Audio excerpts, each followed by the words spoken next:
Wasurbi akala qalil nasiyan au jahilan bitahlihi betul.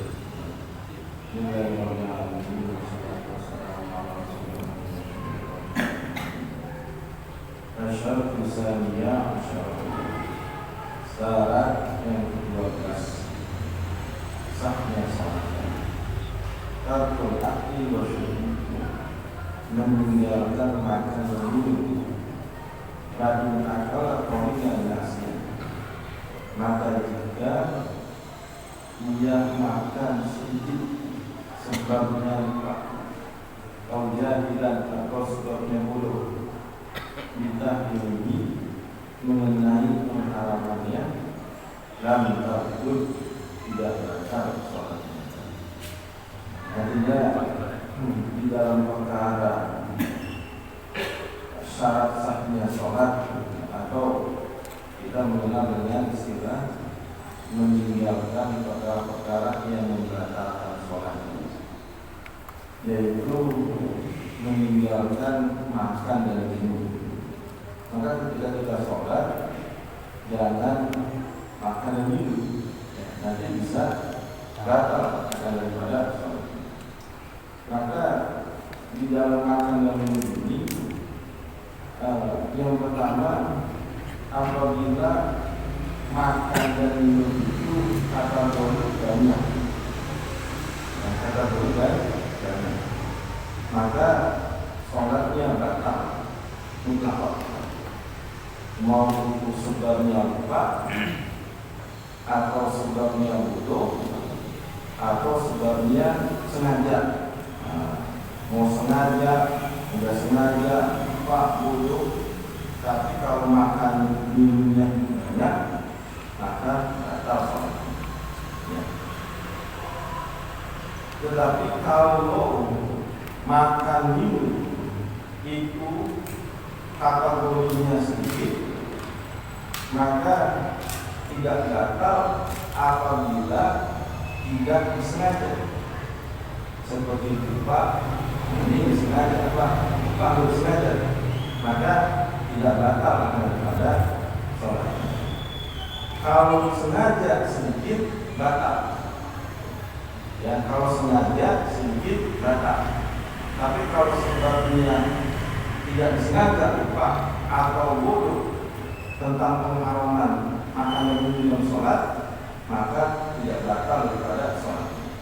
Cuman kalau di dalam masalah bodoh ini ada pengertian, bukan semua bodoh itu tidak membatalkan sholat. Sebab dia makan dan minum sedikit, tetapi bodohnya ini adalah yang pertama bodoh karena memang dia baru masuk Islam. Ya, baru masuk Islam, habis itu sholat, dia tidak tahu bahwa makan dan minum tersebut membatalkan sholat. Nah, kalau sebabnya seperti itu, maka tidak batal sholatnya. Tapi ingat, kalau sedikit hitungannya.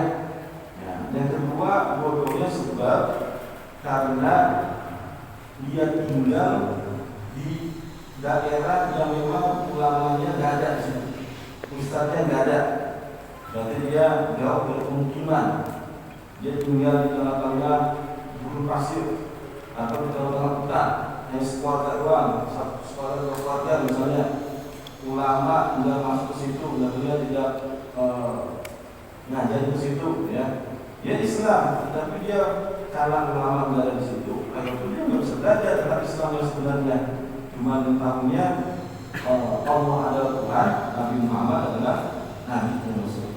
Nah, sholatnya ya secara garis besar saja dia memahaminya, tetapi secara terperinci dia harus paham. Nah, termasuk daripada makan dan minum, ya, karena bisa membatalkan sholat, tetapi dia melakukannya asalnya sedikit. Nah, sebab tersebut dia tidak gatal daripada sholatnya. Berbeda kalau hukumnya sebab karena tidak mau belajar, rumahnya di masjid, rumahnya di samping musola, di samping wisani, yang dimana di situ ada kegiatan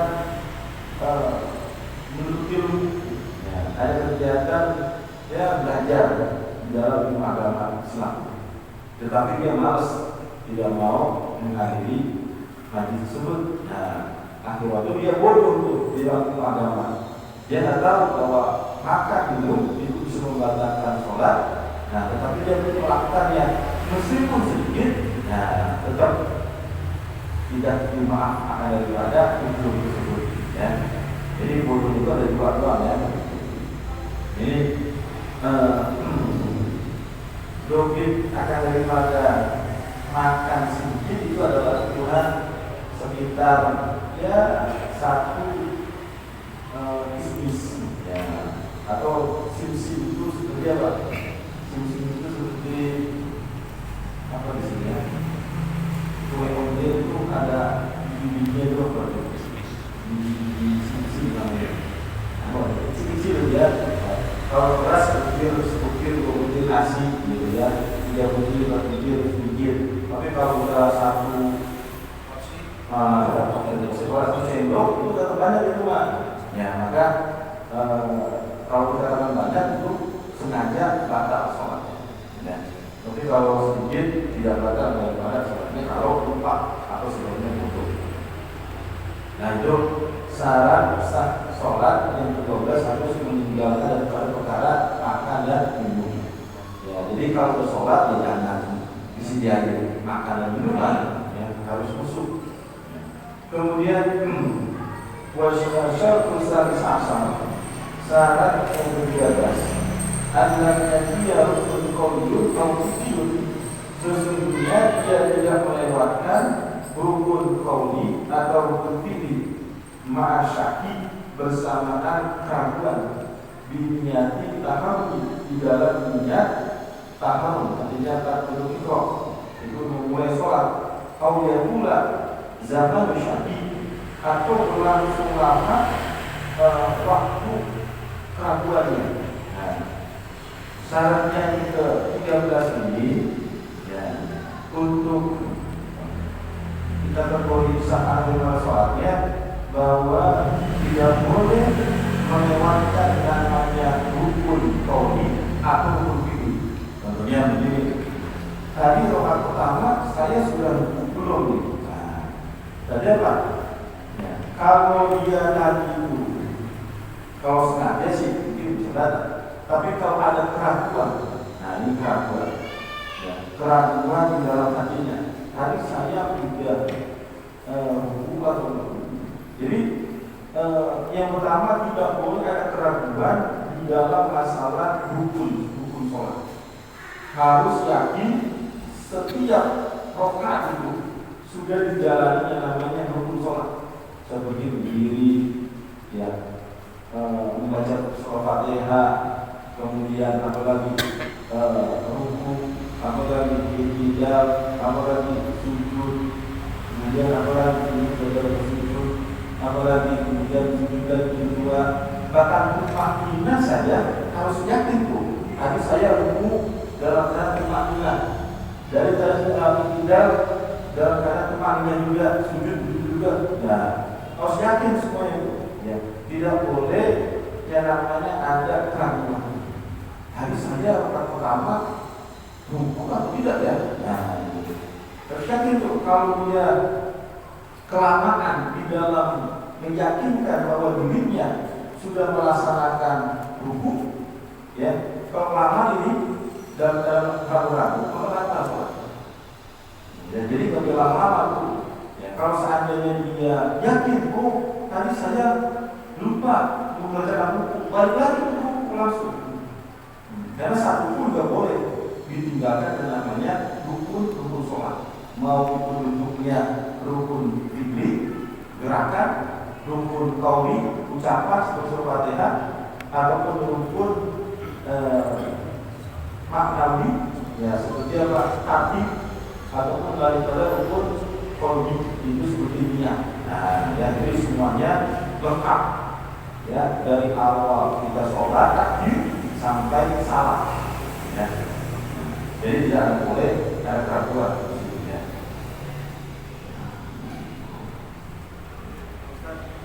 Itu masalah tadi makan sebelum masih punya wudhu atau sebelum sholat? Belum makan pas sholat. Pas sholat, ya. Ketika takbiratul ihram. Jadi ketika betul-betul ketika takbiratul ihram tersebut, maka semua perkara yang diharapkan juga menjadi hal nggak boleh. Ya. Kalau sebelum takbiratul ihram boleh makan, itu juga boleh silakan. Ya, seperti apa? Bulan puasa, nah, kita mau buka puasa, nggak apa-apa kita bisa dulu, ya. Kemudian kita batalkan dulu dengan minum makan, ya. Kemudian dari situ kalau memang belum batal, ya langsung sholat tuh, ya. Hukum saja untuk menghilangkan sisa-sisa makanan. Bagaimana tadi ini kalau ada sisa makanan? Aduh, ini ada satu nasi. Nah, kan kalau kita telan namanya itu sengaja, ya sengaja. Kecuali kalau nggak sengaja, ya seperti lupa atau nggak sengaja dah. Ya. Dia sengaja nih, waduh. Bagaimana? Mengulangi sebutir makanan tersebut, sebutir nasi atau sisa makanan. Bagaimana poinnya? Jangan ke karpet, jangan, nggak boleh. Haram, karena ini tempat untuk bersujud, nggak boleh. Kita mengeluarkan kotoran. Ini kotoran namanya. Mana? Nih, baju kita. Atau kalau kita punya sorban, kita keluarin dulu, udahin, ya keluarin sampai kaki bahwa ini ada sisa makanan. Kita lihat, nggak apa-apa ini mah orang udah najisnya itu, udah najis. Kalau makanannya berasal dari perut, lalu najis. Kalau masih ada di perut, maka tidak ada cuma gizi saja. Makanya kita kalau ada punya, ada sorban, boleh kantor. Jangan di sini juga ya, boleh. Itu batal.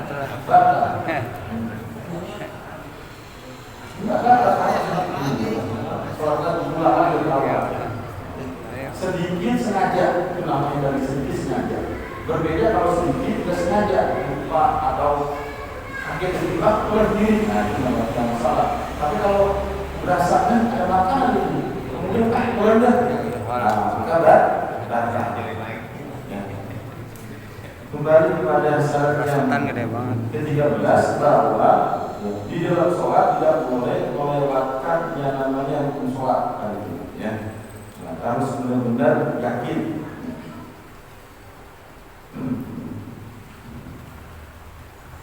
Ya, ketika ada ihram, ya maka tidak boleh niat tersebut ada keraguan. Tadi saya sudah niat atau belum? Ya. Kalau di dalam niat maka tidak boleh lama, harus cepat saya berniat. Nah, gitu. Tapi kalau dia lama sampai ke sujud masih mikirin ke niat, belum niat, belum batal itu kelamaan itu. Ya. Itu syarat yang ke-13 bahwa tidak boleh melewatkan hukum qauli atau fi'li bersamaan ragu yang tidak tak ihram, ya. Atau berlangsung lama waktu ragu-ragu tersebut. Kemudian asyaratul rawi syarat yang ke-14 an-dan yawiya qat'a sholati, sesungguhnya dia tidak berniat memutuskan sholat. Atau yang ada fiqhiyah atau ragu-ragu dalam memutuskan sholat. Ya. Ketika di dalam sholat jangan ada niat untuk memutuskan sholat, maksudnya apa? Memberhentikan sholat atau membatalkan sholat. Kayaknya ini selesai saya bakatnya aja berkali langsung batal tuh, ya. Atau ragu-ragu semua batalin dan ya, semua batalin dan ya. Nah maka batal daripada sholatnya. Ya. Jadi harus benar-benar tidak ada yang namanya memutuskan atau daripada membatalkan sholat. Ya, kalau di dalam pertama sholat niat kita ini. Jadi harus benar-benar yakin bahwa saya sholat harus diselesaikan, tidak ada tangan untuk dibatalkan atau diputusin untuk yang diselesaikan. Ya misalnya kita ada keperluan ini, gimana ya? Batalin ya. Nah, kalau begitu tuh ada keraguan, maka daripada sholatnya masuk batal.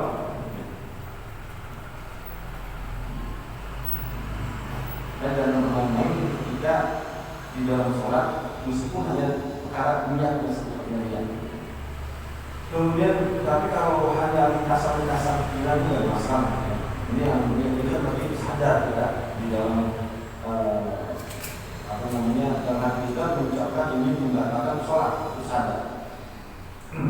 Kemudian syarat berikutnya adalah asyaratul khamisa asyara, yaitu syarat yang ke-15 ada muta'alliqul qadhiha bisyai'in. Tidak adanya menggantungkan membatalkan sholat dengan sesuatu. Ini ketika kita sholat jangan kali ini menggantungkan dia maksudnya. Kalau sebulan bulan datang ke masjid, saya batal sholat saya. Meskipun bulan belum datang ke masjid, sudah batal sholat kita. Jadi jangan menggantungkan kepada perkara lain untuk membatalkan sholat kita ini. Ya, jadi jangan sampai seperti itu. Nanti harus batal. Mau dia datang atau datang harus batal. Ya. Misal anak-anak kan kayak kadang-kadang kita sholat mereka minum air ya. Kemudian dalam perut masih ada rasa air, apakah itu termasuk minum dan dalam? Oh iya, enggak. Enggak termasuk ya? Enggak termasuk, itu hanya asap atau bekasnya. Campur ya? Mencampur. Jadi airnya udah as itu udah telan, cuma bekas ini masih ada. Nah, seperti kita berwudu yang tadi yang kita kayak kering basah, seger. Ya, kemudian kita sholat boleh nggak? Silakan sholat, tidak ada masalah itu. Atau kita telan juga kita nggak masalah itu. Jadi bukan zat airnya cuma bekasnya. Ya, begitu juga di dalam masalah perkara-perkara yang sekiranya tidak memenuhi daripada syaratnya sholat. Seperti apa? Seperti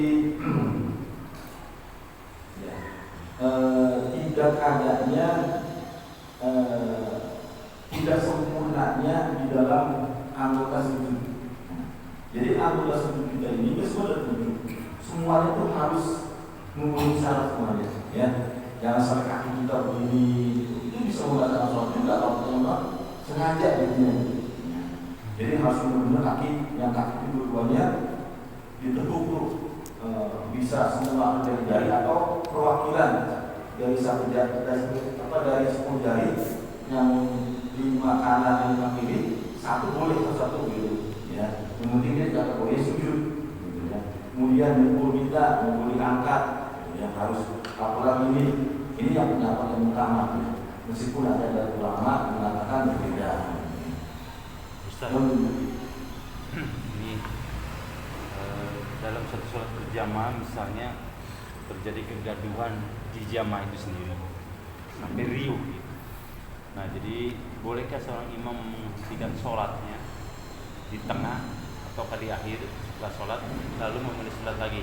Atau adakah bolehkah orang lain yang mengawasi menghentikan sholat itu atau nunggu selesai lalu memulai sholat lagi? Itu yang terbaik seperti Bapak Ustaz. Karena kegaduhannya memang seluruh jamaahnya seperti itu. Misalkan teriak-teriak dan sebagainya. Ya, kalau kita kan sekarang kebetulan memang kalau untuk anak didik sekarang kan memang seperti itu banyaknya.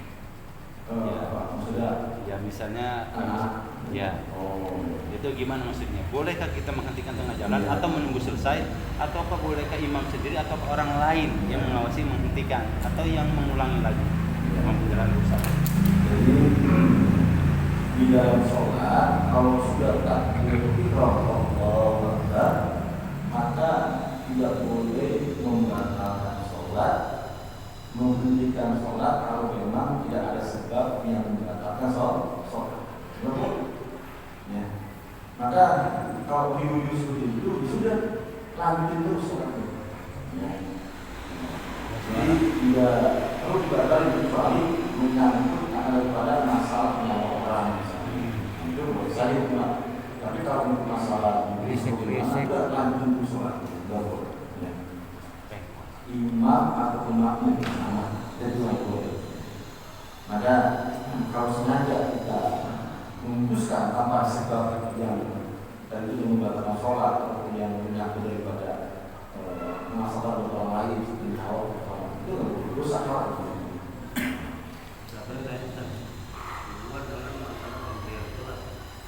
Semua di dalam sholat, ketika dalam keadaan sholat ada yang tulisan. Kemudian salah apakah ada perlu yang membatalkan atau tidak?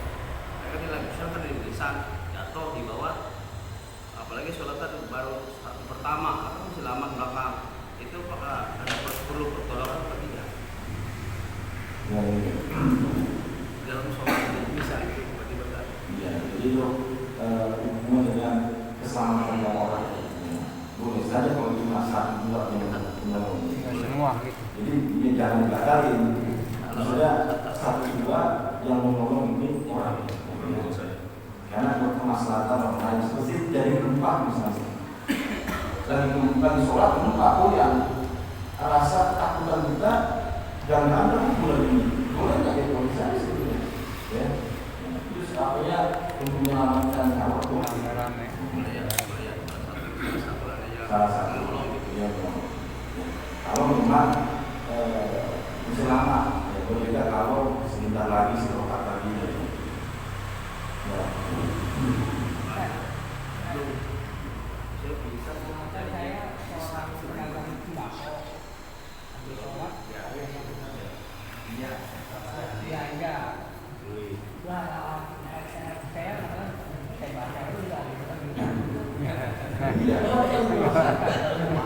Kena dunia.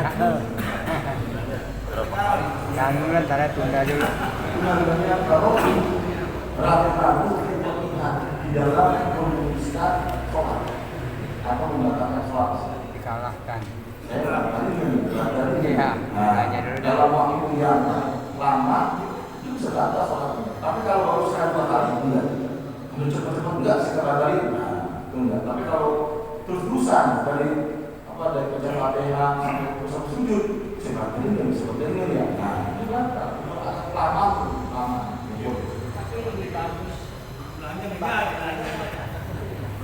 Kucing gimana ya? Kalau ada kucing gimana? Kucing nempel gitu. Betul nggak? Dan terus sih, bulan dari apa?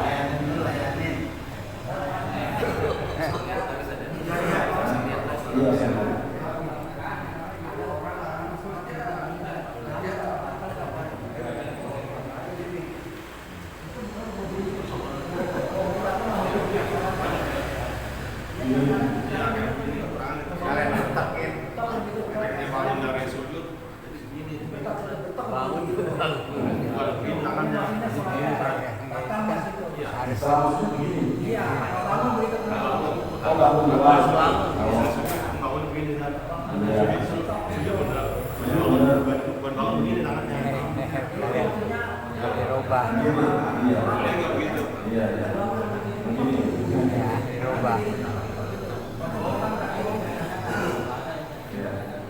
ini kan berhubungan dengan gerakan apakah itu termasuk 3 gerakan atau kurang, lebih atau kurang. Nah, kalau begini, kalau masih kurang daripada 3 gerakan, maka sudah batal. Ya. Tapi kalau dia begini tujuannya bisa begini, lalu sama Iya, tapi kalau dia tujuan untuk bermain-main, tidak bercanda bermain, maka bisa datang. Betul. Itu rata-rata yang masalah kita adalah orang yang naik kurang. Nah, dia jadi tergantung kepada dia.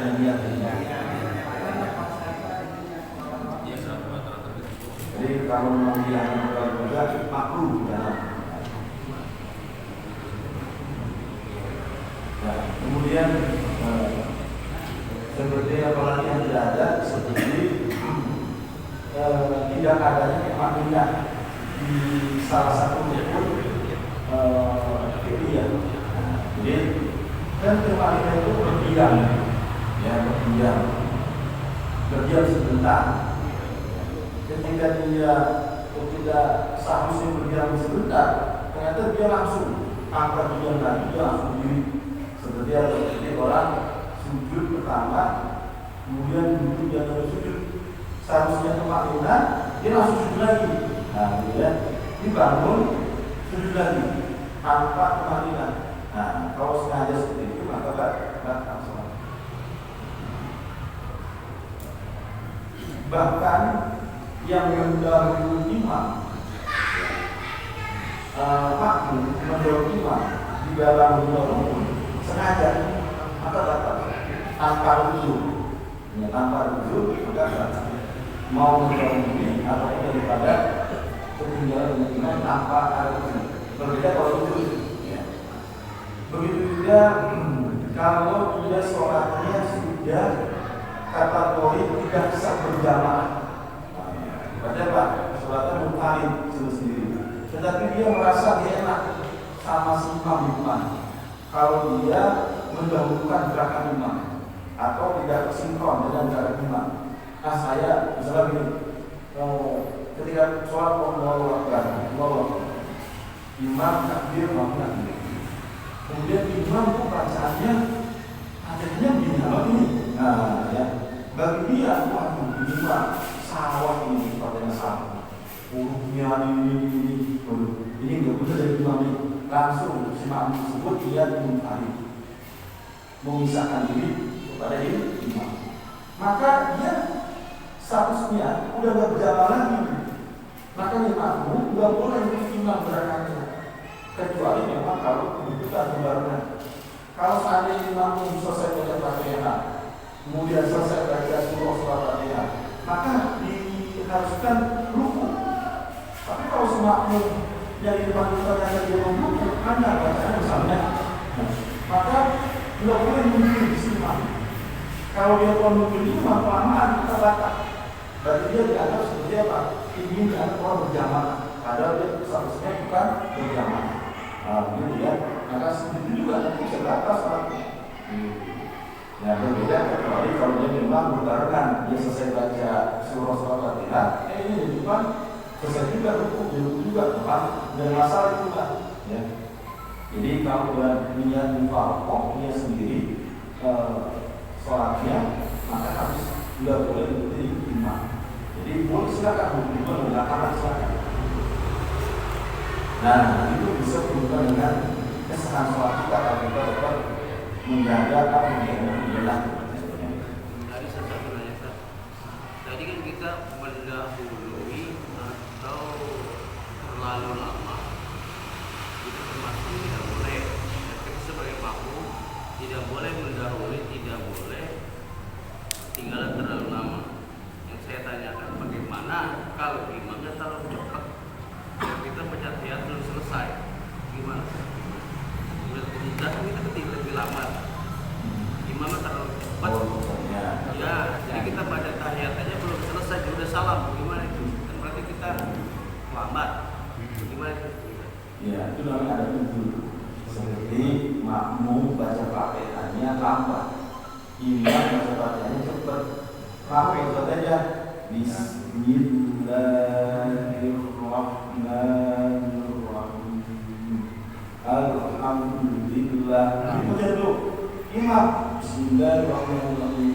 Alhamdulillahirabbil alamin. Tidak kita malam imam lah. Nah, imam itu selesai baca Fatihah, selesai baca surah, dia masih baca Fatihah itu. Ada lambat memang tentang usia atau memang punya hafalan bawaan seperti itu. Boleh tidak tunggu nanti boleh sih. Kenapa apa itu masalah nanti tidak boleh tertunda daripada 30 bulan.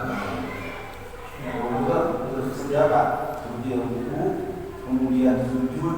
Kalau tidak rukun kursi pendek. Duduk di antara kursi itu juga rukun pendek kawan. Berarti kalau dia sudah terlambat pada rakaat kedua imam sudah berdiri, dia masih baca Fatihah aja batal boleh. Tidak boleh. Jadi tidak boleh melewati rukun tiga rukun. Boleh lambat. Misalnya dalam sholat sebagai dalam sholat ya, dalam sholat misalkan kita dalam satu rakaat atau dua rakaat, kemudian kita ingin buang angin atau PAB ya, itu kita nggak tahan atau kita tahan aja gimana gitu saja. Selama kita masih bisa tahan. Andai kata nggak bisa tahan itu apa Ya, itu? dibaca Maju yang belakang. Ya kita kan tahan ada nih. Oh sakit. Kembali gitu, Iya. andai kata nggak keluar itu tahan aja tapi sakitnya luar biasa gitu. Gimana kira-kira itu? Jarang Batalin lagi. apa? Ya, pokoknya kalau kita di dalam sholat kita akan Soalnya itu membaca dua rakaat ternyata ayam itu. selama kita bisa tahan. Bisa. Tapi kalau dia keluar sendiri itu udah tahan. Iya, ada Berbeda kalau sebelum sholat pengen buang hajat, boleh kita ambil. Ya, mampu punya buang hajat rumah, selesai sholat. Wallahu a'lam. واغفر لنا ما مضى يا واسع الكرم يا رب بالمصطفى بلغ مقاصدنا واغفر لنا ما مضى يا واسع الكرم محمد سيد القرنين والسفرين